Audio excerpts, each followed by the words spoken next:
Hello, Serge here from the living room.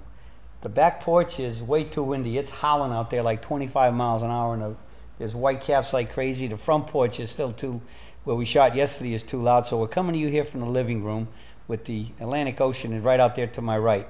And as you see here to my left is DJ. And today was Pro-Am Day. He had a really good team, good guys. Shot, I think, 14 under. I mean, the wind was howling out there. I was wearing one of my Panama type hats, and I spent more time chasing it than having it on my head. And it was really tough out there, wasn't it? Yeah, it was, and those are the kind of conditions we're expecting over the course of the tournament. At least the Weather Channel is saying that it's going to be tough. As we said yesterday, coming to y'all, this is one of the tougher courses we play, and then you throw 20 to 25, even 30-mile-an-hour wind into the equation, and it's going to be a test for sure. It's going to be a challenge. It's going to be frustrating for sure at times, and hopefully I'll be able to keep my wits about me and hit some solid shots. Ball striking obviously is that much more at a premium now with the conditions we're going to have, with the wind being as difficult as it's going to be. Yeah, it's obvious downwind is going to can be a blessing, and into the winds and crosswinds really going to be tough plays, especially as narrow as the fairways. But you drove the ball very well today with low penetrating drives and 3-woods on some holes, and you know that's what it's going to take to keep the ball in play here, because you get a ball up in the air with 30-mile-an-hour winds, who knows where it's going to end up. Yeah, for sure. Obviously, hitting the ball solid and controlling your ball flight is going to be a huge factor. Winning scores here have never been low. Low meaning 15, 18, 20 under par. And this year, with the forecast, I would think 5 under par would be a great score. As a matter of fact, if the forecast holds, I'd take 5 under par now and sit in the clubhouse for 4 rounds and tell everybody to come chase me, and take my chances with that. That's how tough it looks like we may have it.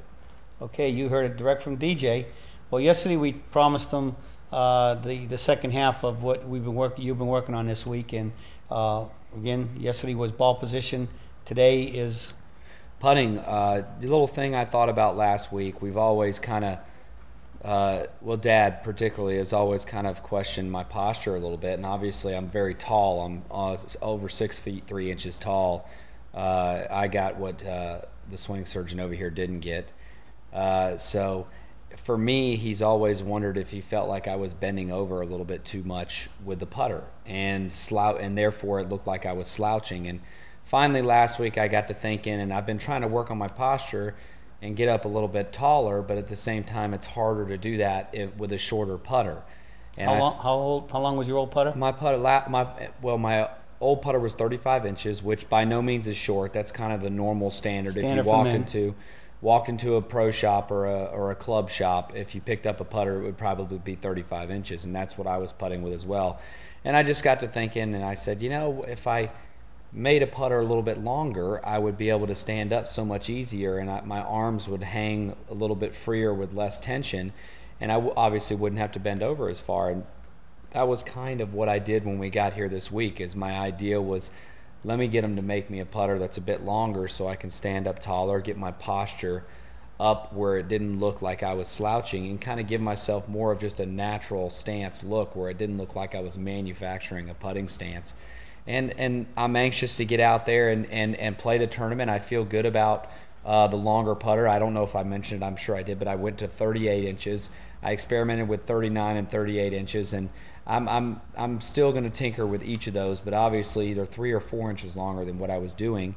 And the main reason, again, I went to that was posture. And I see a lot of guys out there, a lot of guys, golfers, even women, posture is just as important in putting, we believe, as it is in chipping and the long game and any other aspect of the game. And we want you to try and have good posture, because good posture is a good way to, like we say, set up predetermined emotion. And it's crazy that I hadn't thought about it before, but Dad just kind of mentioned things back and forth, and I said, well, I feel kind of comfortable. And finally I said, you know what, let's try standing up a little bit taller and getting ourselves into a more, it almost looks as if I'm getting ready to play a long shot now and not a putt, because I'm not crouched over like I was before. And one of the big issues that we spent yesterday with the 39-incher, because they didn't have the head that you really wanted for the 38-incher, and that was shipped in from California overnight.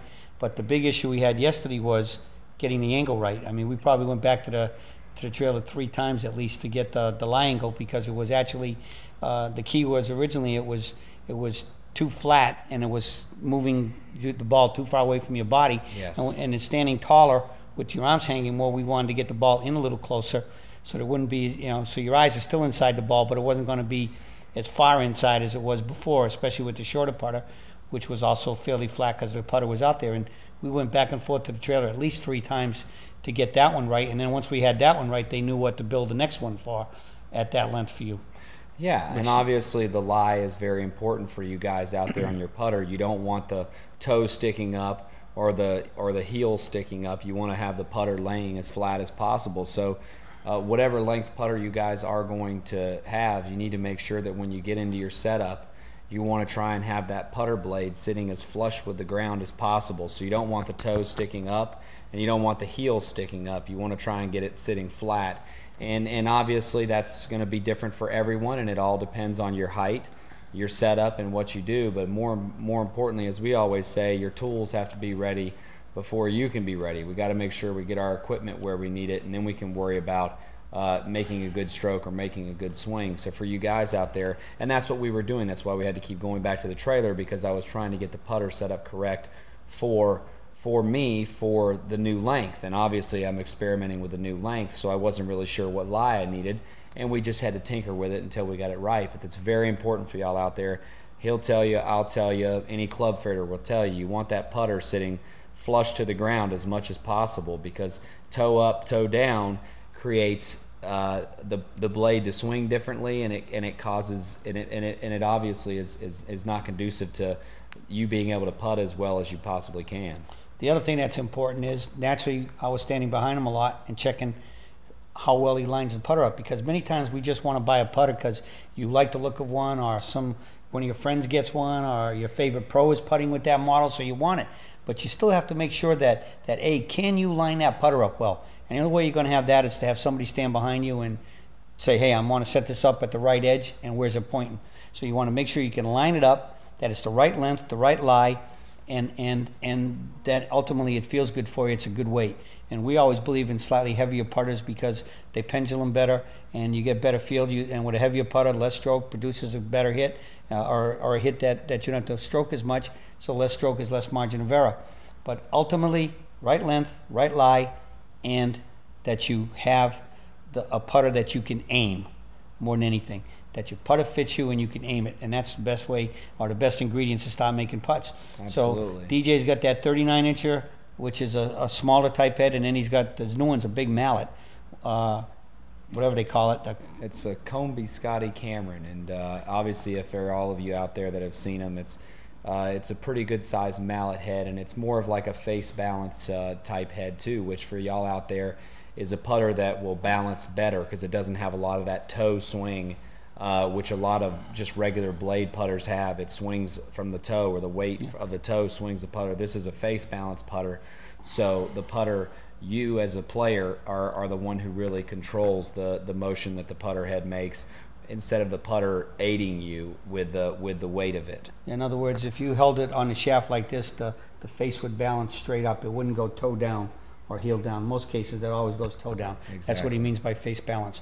Well, that's it today on what he's working on, and I guess tomorrow we'll tell the tale as to if 39 or 38 inches is doing good. I mean, if you really made up your mind, you're going with the 39 or the 38. I think I'm going to go with the Combi. I was working with it last week, and I feel good about it. But more than anything else, y'all say some prayers for me out there, because it's going to be tough, man. We've got this is a tough golf course, tough conditions, and it certainly is one of my favorites. But there's a pretty good chance that some guys are going to go down battered, bruised, and bleeding this week with the conditions that we have forecasted. But I'm still looking forward to it. I love the challenge, and we'll come back to y'all tomorrow, hopefully with some good news and not some wounds and blood and bruising. But we'll see y'all tomorrow. And from Don and DJ, thanks again, and we look forward to seeing you. And we'll be talking to y'all again soon. You got it.